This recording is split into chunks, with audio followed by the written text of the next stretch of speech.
Hello everyone! Olivia Media here. Ayan, kamusta na po kayong lahat?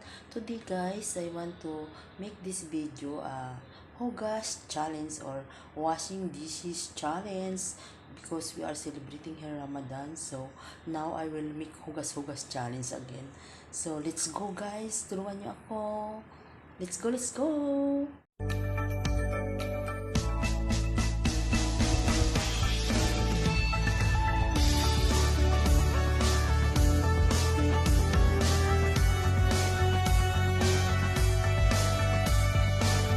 Guys, ang hugasan ko, ayan. Ito. Ayan, kukunti lang yan guys. So, bilisan lang natin. O, ayan.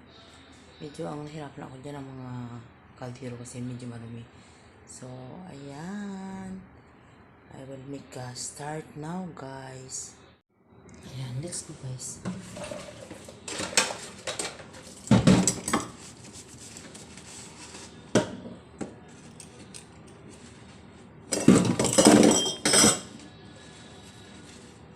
Ito guys, magic ko bang hugas-hugas?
Ayan guys, tapos na ako guys. Ilang unang minuto? 10 minutes. So ayan ang hinugasan ko. Ayan. Hugasan ko. Ilinisin ko lang itong lababo. Tapos matatapos na. Thank you so much guys sa panonood nyo sa akin. So, ayan. I-arrange ko lang to guys ha. Ayan o. Ayan ang nalugasan ko. Kunti lang yan. Kasi, kunti na naman luto namin kanina. Ito, ayan. Itong hugas ko. So, thank you sa panonood nyo guys. Ayan. Thank you everyone. Ayan na guys. Tapos na yan. See? Kunti lang hugasan ko ngayon. Babo, ayan. Linis na siya. So, mag-arrange na ako guys. Thank you again.